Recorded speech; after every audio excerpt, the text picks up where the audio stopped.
18 India. Maharashtra में मराठा आरक्षण की गूंज पूरे देश भर में सुनाई दी। जबरदस्त आंदोलन हुआ। लाखों की तादाद में एक जन समुदाय राजधानी मुंबई की ओर कूच करता हुआ दिखाई दिया और इसीलिए पूरे देश और दुनिया में इसकी चर्चा फिर एक बार शुरू हो गई। दरअसल मराठा आरक्षण की मांग को लेकर इस बार मराठाओं का नेतृत्व करते हुए महाराष्ट्र के मराठवाड़ा के जालना जिले के मनोज जरांगे ने नेतृत्व करते हुए यह मोर्चा संभाला और सरकार से मराठा आरक्षण की मांग की। लेकिन मराठा आरक्षण की यह मांग महाराष्ट्र में पहली बार नहीं थी। इसके पहले भी मराठा समुदाय को आरक्षण देने की मांग की गई थी, लेकिन वो कई कानूनी पेचीदगियों में फंसा। दरअसल जिस वक्त उद्धव ठाकरे की महाराष्ट्र में सरकार थी साल 2018 में, तब एक मराठा आरक्षण बिल लाया गया महाराष्ट्र की विधानसभा में, जिसे पारित करवाया गया और मराठा समाज को उनकी मांग के आधार पर 16% आरक्षण दे दिया गया। लेकिन इसके बाद यह मामला कानूनी पेचीदगियों में फंसता दिखाई दिया और फिर यह पूरा विषय कोर्ट की दहलीज तक पहुंचा। बॉम्बे हाईकोर्ट से होते हुए यह सुप्रीम कोर्ट तक पहुंच गया। दरअसल मुद्दा था कि मराठा समाज को जो आरक्षण दिया गया है, क्या यह कानून के दायरे में है? जो बिल लाया गया था मराठा आरक्षण का, क्या यह कानून सम्मत था? क्या यह संवैधानिक कदम था?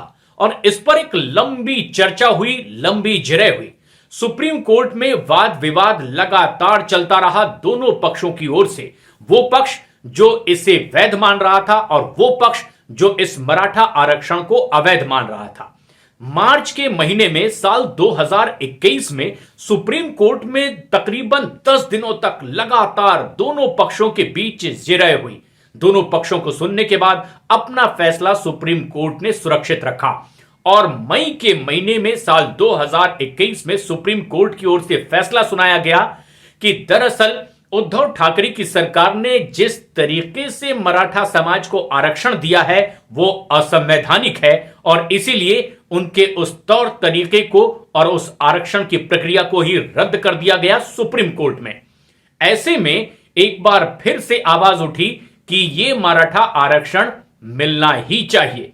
दरअसल सुप्रीम कोर्ट ने यह जाहिर किया कि सुप्रीम कोर्ट ने साल 1992 में यह पहले ही घोषित कर दिया था कि वर्गों के आधार पर अलग अलग आरक्षण की सीमा समाज में अधिकतम 50% ही होनी चाहिए, इससे बाहर नहीं।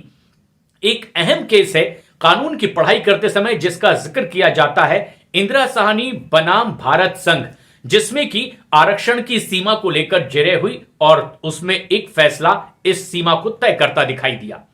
अब इस मुद्दे पर भी जिरह हुई और जिरह इस पर भी कि क्या इस तरह का कदम संविधान के अनुच्छेद 14, संविधान के अनुच्छेद 16 और संविधान के अनुच्छेद 19 से परे तो नहीं जा रहा है।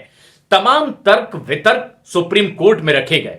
सुप्रीम कोर्ट ने सभी पक्षों को सुनने के बाद यह माना कि जो तरीका आरक्षण देने का था उद्धव ठाकरे सरकार का, वो वैधानिक नहीं माना जा सकता, क्योंकि मराठा समुदाय को एक अलग वर्ग आइडेंटिफाई करके अलग से आरक्षण दिया गया था जो कानून सम्मत नहीं था और इसीलिए इस आरक्षण को 50% से ज्यादा और सीमा से परे मानते हुए सुप्रीम कोर्ट ने इस आदेश को ही रद्द कर दिया।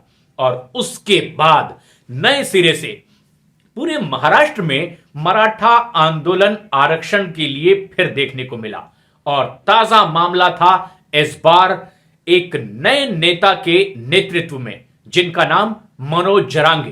कहने को एक बहुत छोटा मोटा काम करने वाले महाराष्ट्र के मराठवाड़ा से जालना जिले से आने वाले मनोज जरांगे ने मराठा आरक्षण की मांग को मजबूती से उठाया और देखते ही देखते लाखों की तादाद में मराठा समुदाय के लोग उनके साथ हो लिए। जनवरी को 20 तारीख को उन्होंने ऐलान किया कि मराठा समाज को आरक्षण देने के लिए सरकार उचित कदम उठाए, वरना वो महाराष्ट्र की राजधानी मुंबई की ओर कूच करने वाले हैं।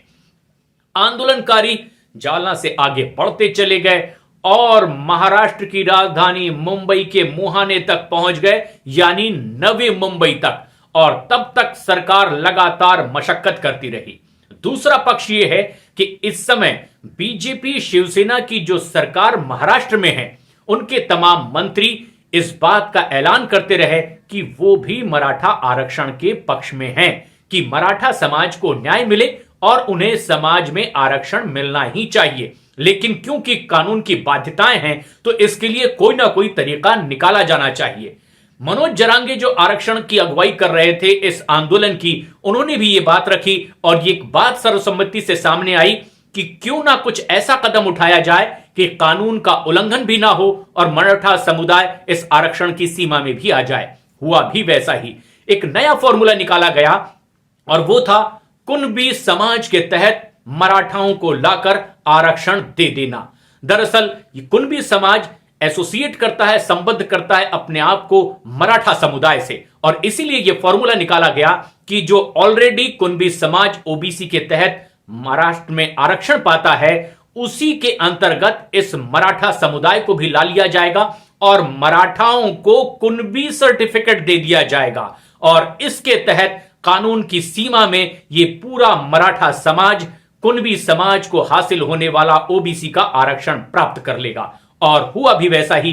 अध्यादेश लाया गया, चर्चा की गई और इस पर तमाम मराठा आंदोलनकारी, उनका नेतृत्व करने वाले मनोज जरांगे सहमत भी हुए और खुद मुख्यमंत्री एकनाथ शिंदे ने उनका अनशन तोड़वाया। और इससे पहले की राजधानी वो मुंबई में दाखिल होते लाखों आंदोलनकारियों का जत्था लेकर, उससे ही पहले इसका हल निकाल लिया गया और कुणबी समाज के अंतर्गत इनकी शिनाख्त की गई और 54 लाख की संख्या इनकी बताई गई। सरकार का दावा यह भी कि कई ऐसे लोग हैं जिन्हें सर्टिफाई कर दिया गया है कुणबी समाज की ओर के नाम से, लेकिन अब कुछ और बाकी हैं जिन तमाम लोगों को सर्टिफाई किया जाएगा उनकी परख के बाद में, और तमाम मराठा आंदोलनकारी कुणबी समाज के अंतर्गत ओबीसी का आरक्षण प्राप्त कर सकेंगे। और इस फॉर्मूले के तहत आखिरकार खुशी खुशी इस आंदोलन का समापन हुआ और सरकार का फॉर्मूला कारगर दिखाई दिया।